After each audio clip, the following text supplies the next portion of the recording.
Hello student, welcome to my channel Kundan life school চ্যানেলে তোমাদের প্রত্যেককে আরও একবার স্বাগত জানাচ্ছি।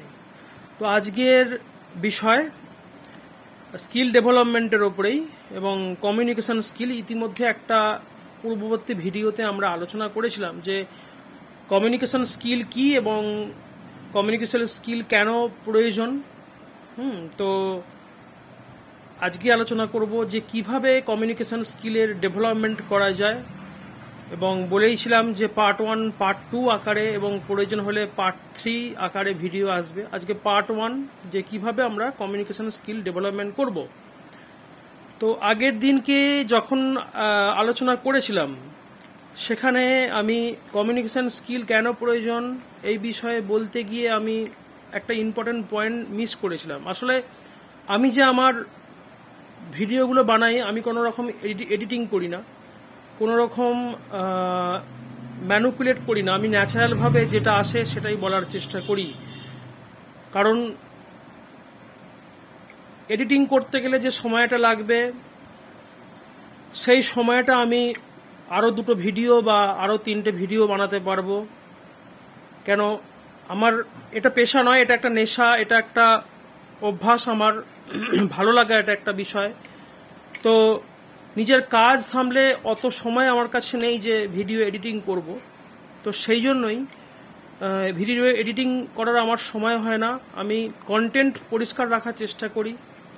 যদি কন্টেন্ট ভালো লাগে অবশ্যই মানুষের কাজে লাগবে, ছাত্রছাত্রীদের কাজে লাগবে এটা মনে করি। তাই কোনো রকম এডিটিং নয়, একদম ন্যাচারালভাবে ভিডিও বানানোর চেষ্টা করি। কখনো কখনো ভুলে যাই, সেই জন্য সব সময় সব বিষয়টা মাথায় আসে না। পরবর্তী ভিডিওতে সেই বিষয়টা নিয়ে আবার রিপিট করে দিই। তো এরকমই একটা বিষয় আগের দিন আমি যখন বর্ণনা করেছিলাম যে কেন কমিউনিকেশন স্কিল দরকার, একটা গুরুত্বপূর্ণ পয়েন্ট আমি মিস করেছিলাম। সেটা হলো যে আমাদের মধ্যে যে জ্ঞান বা যে নলেজ আছে, যেগুলো আমরা পড়া 3-4টে বেসিক স্কিল বলেছিলাম, পড়া, লেখা, শোনা এবং মনে রাখার মধ্য দিয়ে যে জ্ঞান বা যে নলেজটা আমরা গ্যাদার করছি, যে নলেজটা আমরা মানে নিজেদের মধ্যে তৈরি করেছি, সেই নলেজের বহিঃপ্রকাশ, সেই নলেজটাকে বহিঃপ্রকাশ করতে গেলে কিন্তু মানে লাগে এই কমিউনিকেশন স্কিল। খুব গুরুত্বপূর্ণ একটা চ্যাপ্টার। দেখো, তোমার নলেজের বহিঃপ্রকাশের 2টো জায়গা আছে। একটা তোমার কমিউনিকেশন স্কিল আর একটা তোমার রাইটিং স্কিল। কিন্তু সব জায়গায় রাইটিং স্কিল লাগে না, তাই কমিউনিকেশন স্কিল বেশ কিছু জায়গায় লাগে এবং এটা খুব গুরুত্বপূর্ণ। বিশেষ করে কর্মজীবনে, তোমার ছাত্র জীবনেতেও তোমার রাইটিং স্কিল দিয়ে অনেক সময় মেকআপ হয়ে যায়, কিন্তু কর্মজীবনে তোমার যদি কমিউনিকেশন স্কিল না থাকে তাহলে কিন্তু তোমাকে প্রতি পদে পদে তোমাকে কিন্তু সমস্যায় পড়তে হবে। এমনকি ছাত্র জীবনেও যখন তুমি চাকরি পরীক্ষায় বসবে, ইন্টারভিউ যাবে, সেখানে তোমার কমিউনিকেশন স্কিলটা ভীষণ দরকার হয়ে পড়ে। তো আমি কি বললাম, নিজের যে নলেজ, নিজের যে জ্ঞান, সেটাকে বহিঃপ্রকাশ করা, সেটাকে আউটপুট করার একটা গুরুত্বপূর্ণ মাধ্যম কিন্তু 2টো মাধ্যম আছে, একটা রাইটিং স্কিল, একটা কমিউনিকেশন স্কিল। তো সেই কমিউনিকেশন স্কিল হলো আজকের বিষয় এবং এটা খুব প্রয়োজনীয়। আমি একটা ছোট্ট উদাহরণ দিয়ে দেখাবো যে নলেজ এবং তার আউটপুট অর্থাৎ কমিউনিকেশন স্কিলটা কতটা গুরুত্বপূর্ণ, কতটা প্রয়োজন নলেজের সাথে কমিউনিকেশন স্কিলটা থাকার, বা জ্ঞানের সাথে আমাদের যে কমিউনিকেশন স্কিলটা থাকার দরকার কতটা গুরুত্বপূর্ণ, সেই বিষয়ে আমরা একটা উদাহরণ দিয়ে, আমি একটা বাস্তব উদাহরণ দিয়ে আমি দেখাবো। তো দেখো, আমার কাছে 2টো লাইটার আছে, 2টো ম্যাচিস আমার কাছে আছে। 2টোর মধ্যেই কিন্তু জ্বালানি আছে, অর্থাৎ গ্যাস বা জ্বালানি যেটাকে আমরা বলি, সেটা কিন্তু আছে। এখন এই 2টো কিন্তু যখন আমি স্টার্ট করব, 2টো কিন্তু শিখা এখান দিয়ে বেরোবে। কিন্তু তাহলে এই জ্বালানিটা কি হলো, এই জ্বালানিটার ভেতরে কিন্তু নলেজ, এর মধ্যে যেটা আছে, যে ফুয়েলটা বা যে গ্যাসটা আছে, এটা কিন্তু নলেজ, এবং যে অগ্নিশিখাটা বেরোবে সেটা কিন্তু তোমার কমিউনিকেশন স্কিল। তো এখন আমি 2টোকে একটুখানি পাওয়ার দেওয়ার চেষ্টা করব বা জ্বালাবার চেষ্টা করব, দেখব কিরকম হয় বিষয়টা।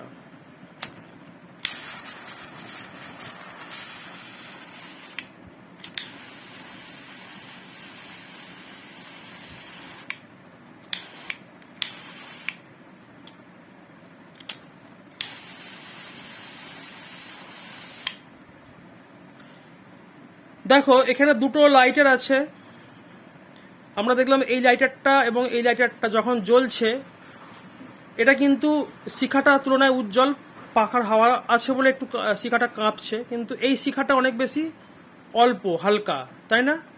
আরও একবার লক্ষ্য করব, দেখো এই শিখাটা হালকা অথচ এই শিখাটা কিন্তু অনেক বেশি গভীরভাবে জ্বলছে। তাহলে এর যে ভেতরের যে নলেজটা আছে এর আউটপুটটা খুব সুন্দরভাবে হচ্ছে, এটা সম্পূর্ণ ব্যবহার কিন্তু এই যে মানুষটা করতে পারছে, কিন্তু এই মানুষটা ওনার যে ভেতরে নলেজ আছে উনি কিন্তু সম্পূর্ণভাবে ওনার নলেজের আউটকাম করতে পারছে না। তো এতটাই গুরুত্বপূর্ণ হলো এই কমিউনিকেশন স্কিল। তো এটাই আগের দিন মিস করেছিলাম বলতে, তো আজকে বলে দিলাম। এখন আমরা আলোচনা করব যে কিভাবে এই কমিউনিকেশন স্কিলকে কিভাবে আমরা ডেভেলপমেন্ট করব, কেন কমিউনিকেশন স্কিলকে ডেভেলপমেন্ট করাটা খুব প্রয়োজনীয়। তো দেখো কমিউনিকেশন স্কিলকে ডেভেলপমেন্ট করার দুটো পদ্ধতি আছে, একটা হলো টেকনিক্যাল পার্ট আর একটা হলো সাইকোলজিক্যাল পার্ট। ভিডিও দুটো আকারে আসবে, পার্ট 1 পার্ট 2, পার্ট 3 প্রয়োজন মনে হয় হবে না। তো আপাতত পার্ট 1 ভিডিওতে আমরা টেকনিক্যাল পার্ট নিয়ে আলোচনা করব, সাইকোলজিক্যাল পার্টটা নিয়ে পরে আসব।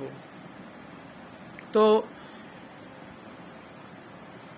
মাথায় প্রশ্ন আসতে পারে, স্যার কমিউনিকেশন স্কিলে আবার টেকনিক্যাল পার্ট সাইকোলজিক্যাল পার্ট কি? এত কিছু বোঝার দরকার নেই, আমি যতটুকু বলছি ততটুকু বোঝার চেষ্টা করো, পরবর্তী ভিডিওতে সম্পূর্ণ ক্লিয়ার হয়ে যাবে।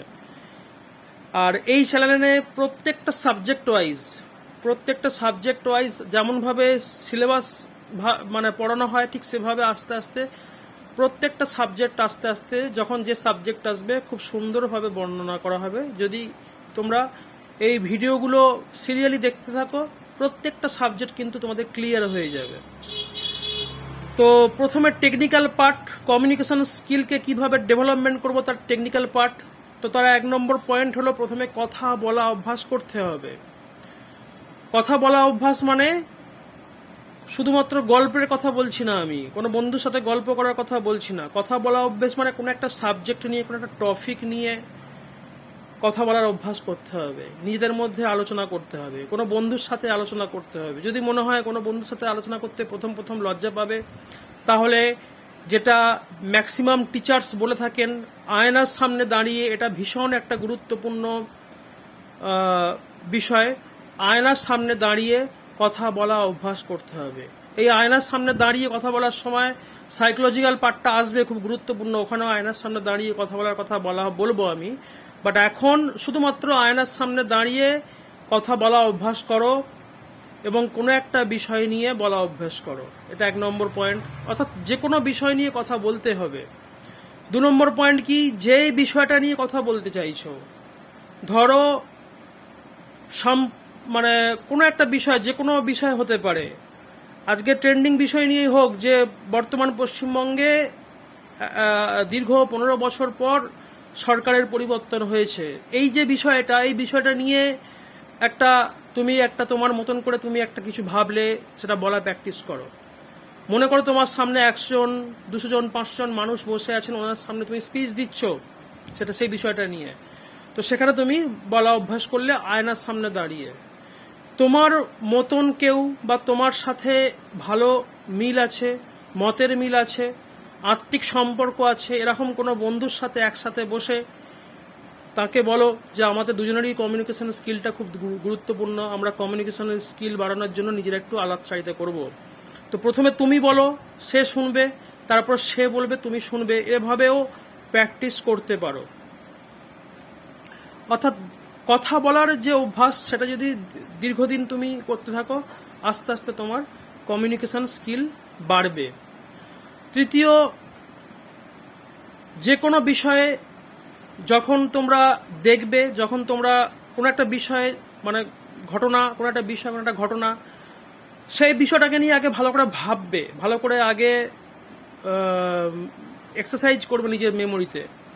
সেই বিষয়টা সম্পর্কে সম্পূর্ণ ধারণা, সম্পূর্ণ একদম ক্লিয়ার ধারণা থাকা চাই, কোনো অস্পষ্ট ধারণা থাকা চলবে না।